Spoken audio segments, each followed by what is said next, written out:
Decenas de personas hacen fila para recibir la tercera dosis de la vacuna contra el COVID-19 en el país. Entraron en vigencia los nuevos requisitos para el ingreso de viajeros desde el exterior a través de los aeropuertos. Una prueba negativa de COVID es indispensable. Decenas de familiares y pacientes realizan plantones en algunos hospitales del país para demandar la entrega de medicinas e insumos. El gobierno anuncia Plan Infancia con Futuro para luchar contra la desnutrición crónica infantil en el país. Desde hoy se debe aplicar IVA cero en productos de higiene femenina, bioseguridad y aseo. En un recorrido constatamos si esto está ocurriendo. Las noticias en Televistazo con Gabriela Baer y Pedro Jiménez.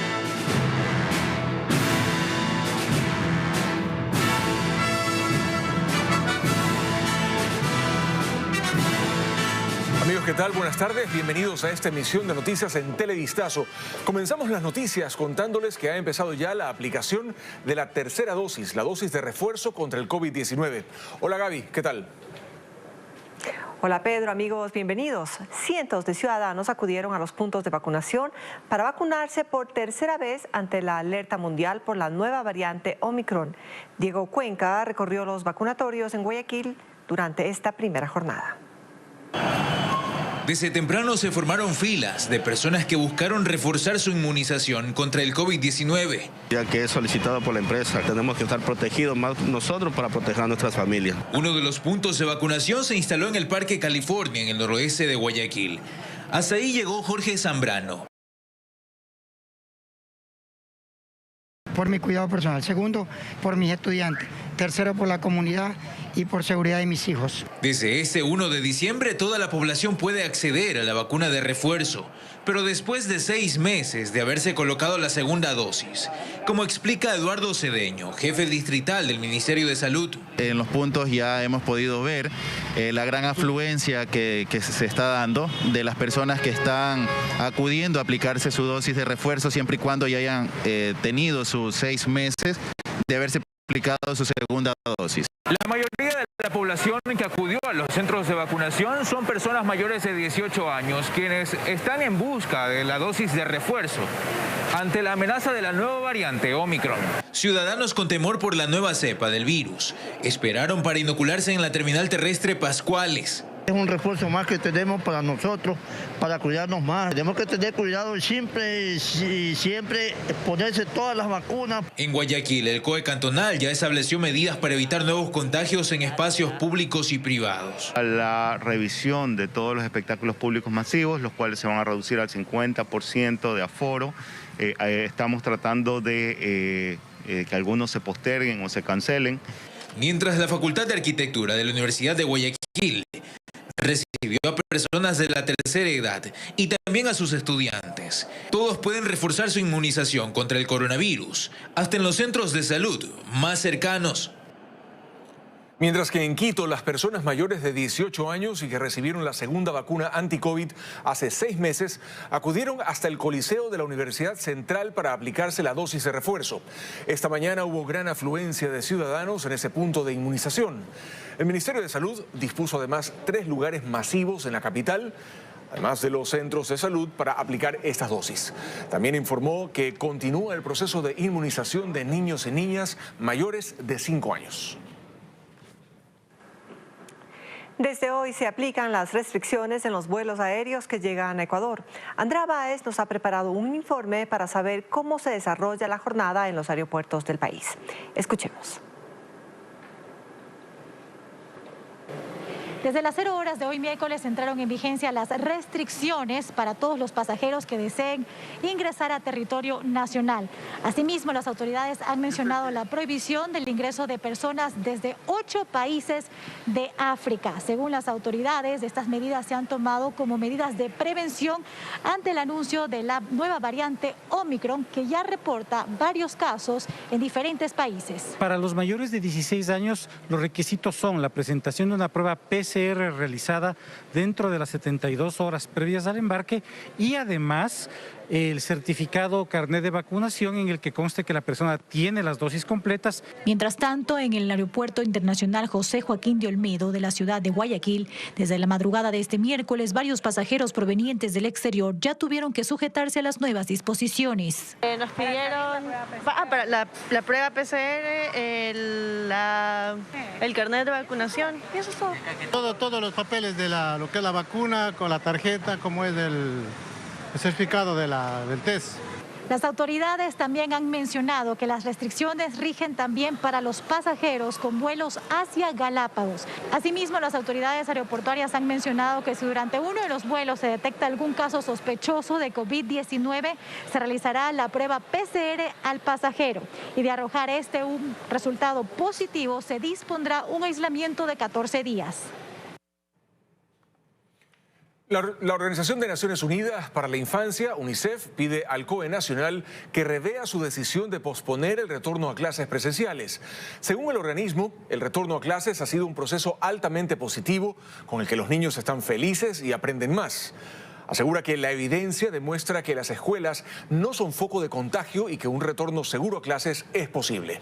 El COE aplazó para el próximo año el retorno a las aulas como prevención ante la nueva variante Omicron. El gobierno anuncia que destinará la totalidad de los recursos que se obtengan de la venta de activos para la lucha contra la desnutrición crónica infantil. El presidente de la República presentó el proyecto Infancia con Futuro, que arrancará con 329 millones de dólares anuales. En el Ecuador, 1 de cada 4 niños y niñas sufre de desnutrición crónica infantil. El gobierno presentó el proyecto emergente Infancia con Futuro, con el que se abordará el problema de la desnutrición crónica infantil que afecta seriamente al país. Según UNICEF, 1 de cada 4 niños menores de 5 años padece de desnutrición crónica. Y Ecuador aparece en segundo lugar en la región, solo por debajo de Guatemala, en incidencia de este tipo de desnutrición.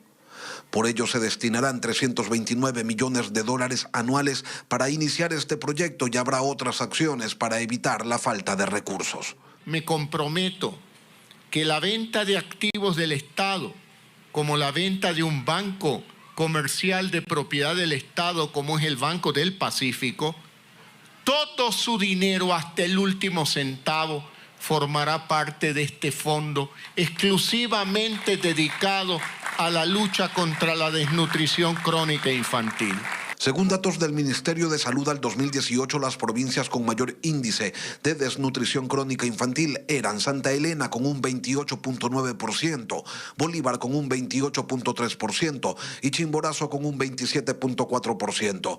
Y de ese tiempo hacia acá, no es que se haya afrontado el problema con decisión, que se está empezando, dijeron.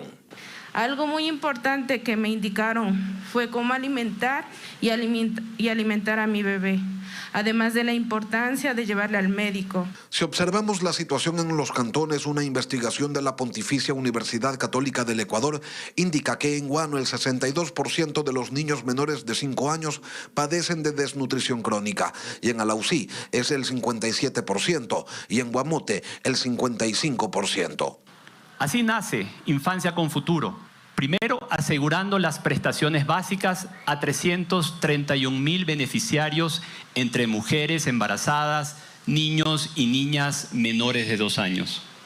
Desplegaremos 300 brigadas de atención que recorrerán 728 parroquias de 195 cantones, en donde hemos identificado las peores condiciones de desarrollo infantil. Paralelamente se va a desarrollar un plan de apoyo nutricional para madres gestantes y sus hijos menores de 2 años. También se destinarán 1.000 millones de dólares que irán a los municipios para proyectos de agua y saneamiento. Pacientes de varias casas de salud hicieron plantones para exigir medicinas. Son adultos y niños que claman desesperados para poder continuar con sus tratamientos. Un problema crítico que incluso hace que algunos hospitales no alcancen ni un 20% de abastecimiento. Carla Delgado cubrió esta protesta y nos ha preparado un informe.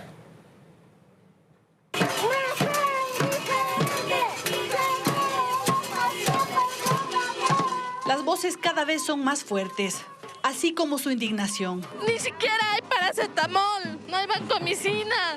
Para las operaciones nos piden que vayamos a comprar volando las cosas porque no tienen. La falta de medicinas en la red pública de salud, según los pacientes, ha entrado en su etapa más crítica. Son más de 7 meses que ni sus voces ni sus lágrimas han logrado inquietar a la autoridad, según manifiestan. Y con el ofrecimiento que en marzo del próximo año, la pregunta es cuánta gente va a morir en todo este trayecto.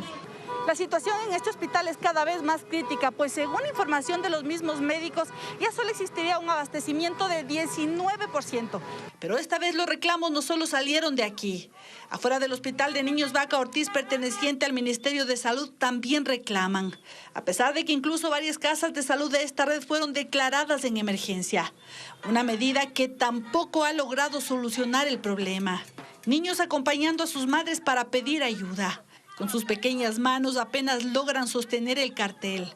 Guardan consigo también días de dolor. No encuentro apoyo y mi hijo lo necesita. Él tiene que tomar mensualmente la medicación. Afirman que apenas será la primera de varias acciones que iniciarán los pacientes en las calles, mientras desde el IES aseguran que están entregando medicamentos. Finales de julio, de agosto a noviembre hemos hecho compras en el hospital por más o menos de medicamentos e insumos, 28 millones de dólares.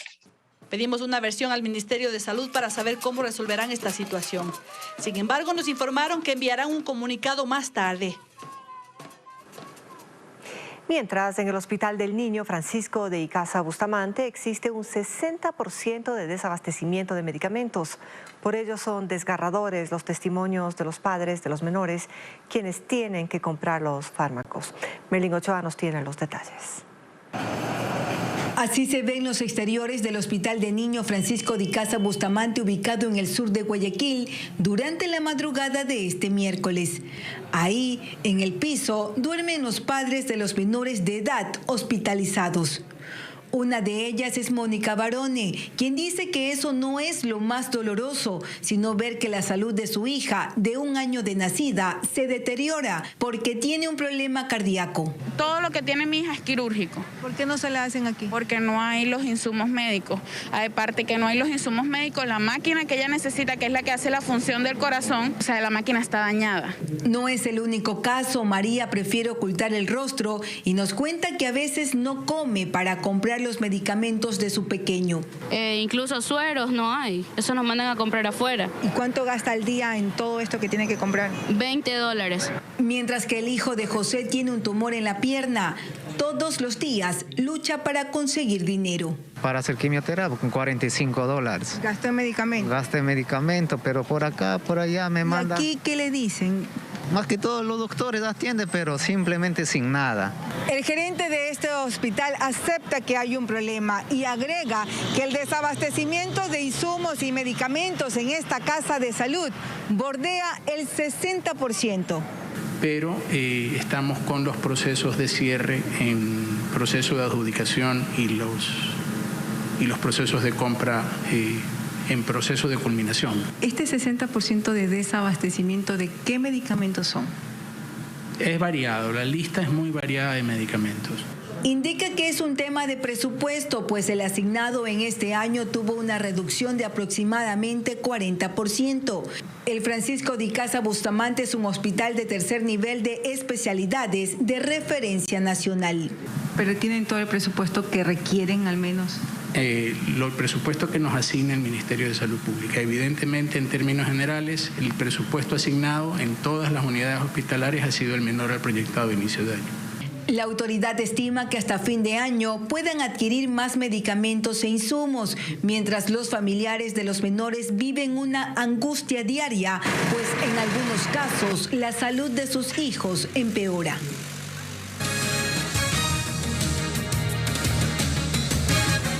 El gobierno debe responder hoy a la exigencia de la CONAIE y reducir el precio de los combustibles.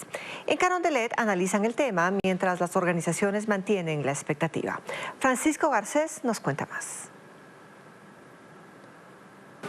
Durante la mañana en el Palacio de Carondelet, el presidente Guillermo Lasso se reunió con varios de los miembros de su gabinete y sus asesores para definir la respuesta que dará a la CONAIE, organizaciones sociales y laborales que en el último diálogo exigieron que se reduzca el precio de los combustibles. La demanda fue que el diésel baje a $1.50 por galón y la gasolina extra a $2.10 por cada galón como condición para mantener los diálogos.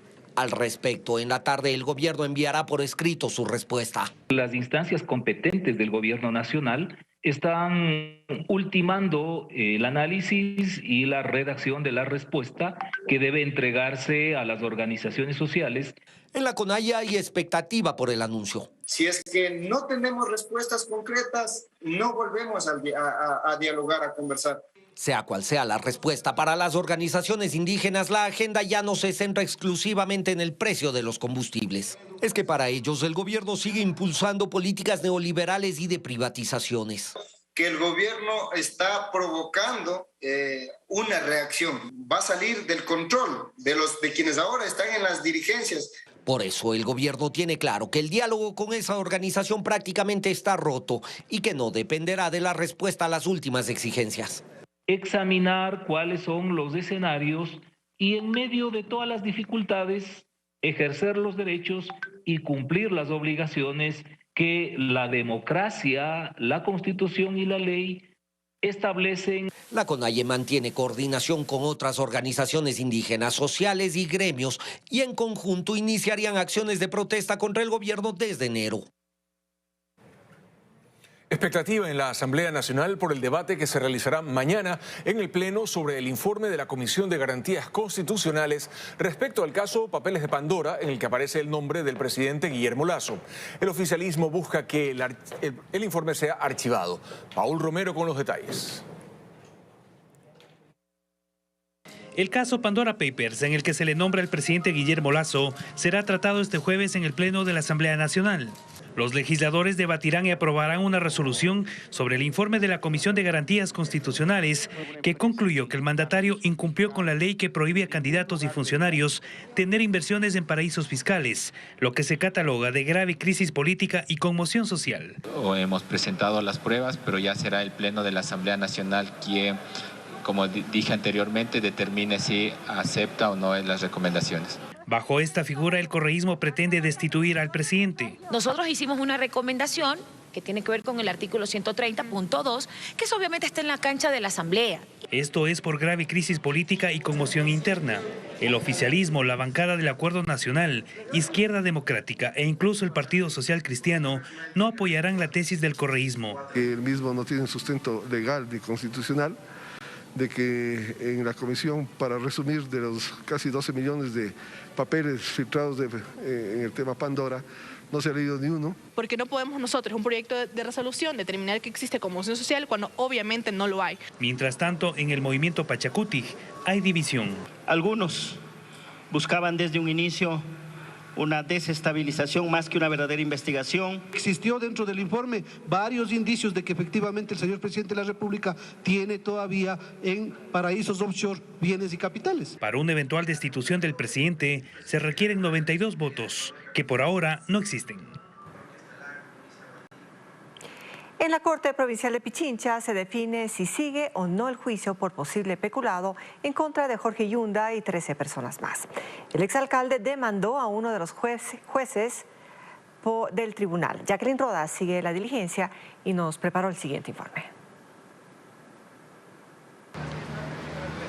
La audiencia empezó a las 10:30 de la mañana y en este momento la defensa del exalcalde de Quito, Jorge Yunda, presenta su prueba en contra del juez recusado Fabián Favara.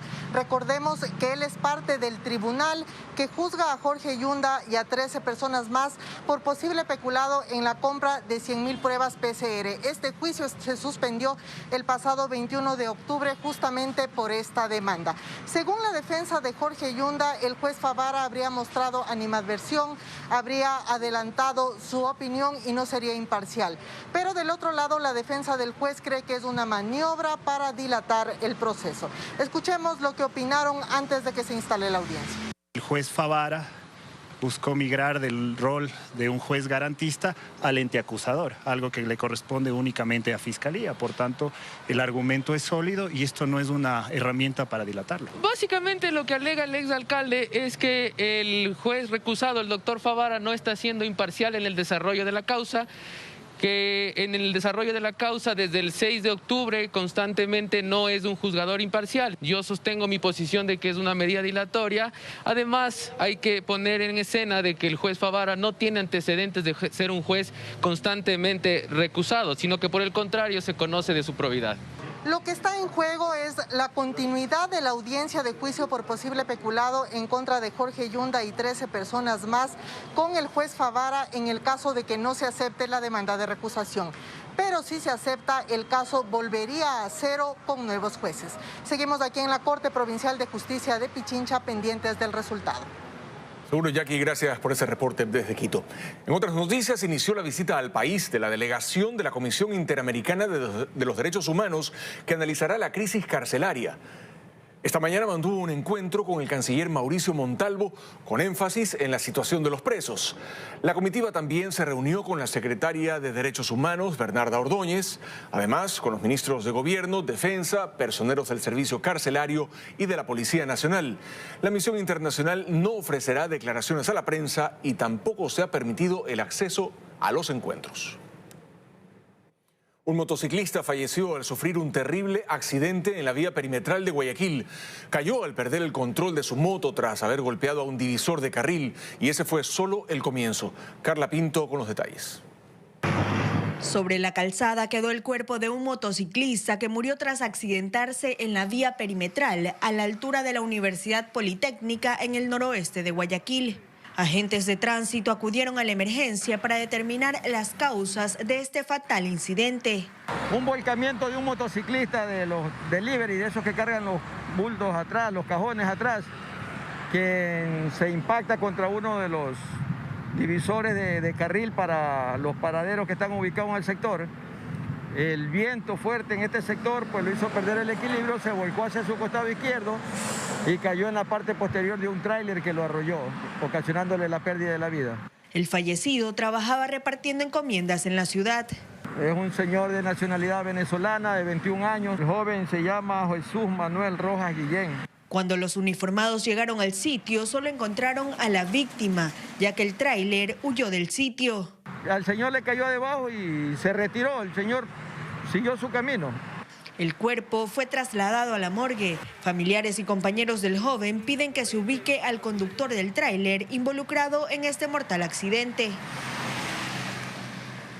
Varias armas decomisadas, así como celulares y droga, fue el resultado de un operativo ejecutado en el Centro de Rehabilitación Social Bellavista en la provincia de Santo Domingo de los Áchilas. Los presos habían escondido el armamento en varios lugares de la cárcel. Tenemos un informe de nuestra aliada Saracay TV. La policía junto a los militares incautaron droga, un arma de fuego tipo revólver, 19 armas blancas, 5 municiones, 15 celulares, entre otros artículos, en el interior del Centro de Rehabilitación Social Bellavista en Santo Domingo de los Áchilas, una de las provincias declaradas en estado de excepción por el gobierno. Las armas blancas y de fuego se encontraban encaletadas en varios lugares de la cárcel, mientras que la cocaína, se presume, era comercializada al interior del centro penitenciario.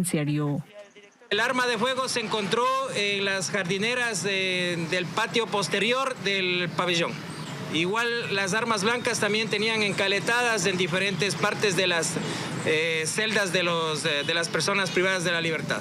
Justamente se hizo la requisa en el pabellón de mínima seguridad y en algunas celdas de máxima seguridad y se han obtenido los resultados. Esta intervención no dejó personas procesadas. Sin embargo, la institución policial aseguró que continuarán intensificando los operativos y reforzando los filtros de seguridad del Centro de Rehabilitación Social.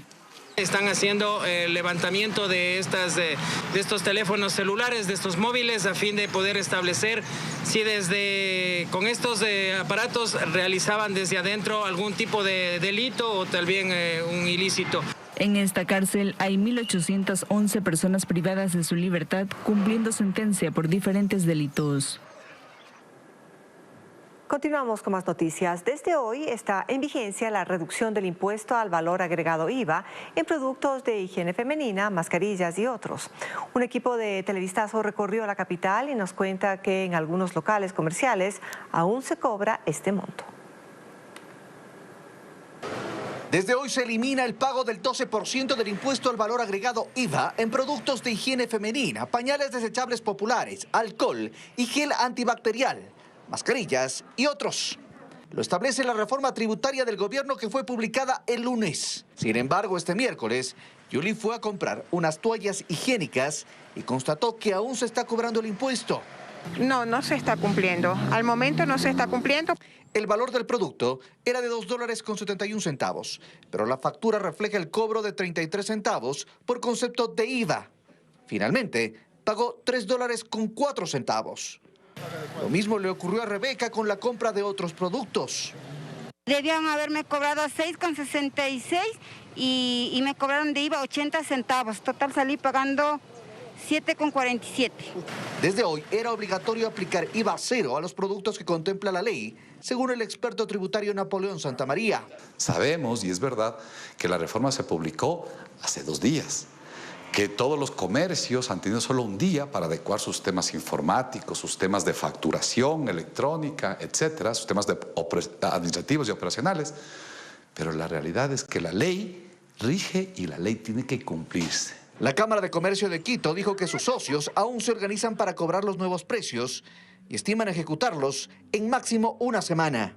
En muchos de los casos, nuestra recomendación a nuestros socios ha sido que si no está actualizado, limiten la venta de estos productos, porque puede hasta cierto punto tener una sanción. Otros productos que no pagarán IVA son oxímetros, glucómetros, marcapasos, incluso papel bond y papel periódico.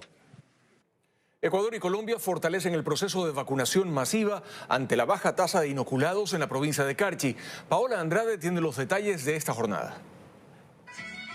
Autoridades de Ecuador y Colombia se encontraron en Ipiales, en el vecino país, donde realizaron una jornada simbólica de vacunación binacional. Esto con el objetivo de fortalecer el proceso de inmunización en ambas poblaciones fronterizas y así continuar con el proceso de reapertura de la frontera. Que le permita también dar tranquilidad a nuestra zona de frontera de nuestro país hermano, el Ecuador. Y para decirles a nuestros hermanos tulcaneños, carchenses, que estábamos trabajando para que haya esa apertura real de nuestra frontera. Las autoridades de Nariño se comprometen a acelerar el proceso de inmunización en esta zona de frontera para así asegurar la anunciada reapertura del puente internacional de Rumichaca. Este miércoles se instalaron puntos de vacunación en el parque principal de Ipiales, donde apenas hay un porcentaje de vacunación del 66,8%, mientras que en Tulcán, en Ecuador, ya se alcanzó el 90% de inmunización. Para que los procesos de vacunación, de cobertura en ambos países estén funcionando, que el riesgo haya bajado, sea el mínimo posible. Este tipo de actividades forman parte de los acuerdos binacionales. Sí, igual se mantiene. Fechas. Va el 15 de diciembre por un tema netamente de salud. Mientras se realizaba el evento, el puente de Rumichaca fue bloqueado durante 2 horas por comerciantes colombianos, quienes exigieron que se cumpla con la reapertura del mismo, prevista para este 1 de diciembre. No permitían el paso del transporte pesado. Luego que hicieron los diálogos correspondientes, permitieron el paso del transporte, que ya se está normalizando. Sin embargo, el gobierno mantiene que será el 15 de diciembre la fecha en la que se abrirá la frontera norte, empezando con una primera fase que implica solo el paso de los transportistas pesados hasta 11 kilómetros de la frontera común. Llegamos así al final de esta emisión de Noticias en Televistazo. Gracias por acompañarnos. Pedro. Sí, Gaby, amigos, regresaremos con las informaciones esta noche a las 19 horas. Hasta entonces, que tengan una muy buena tarde.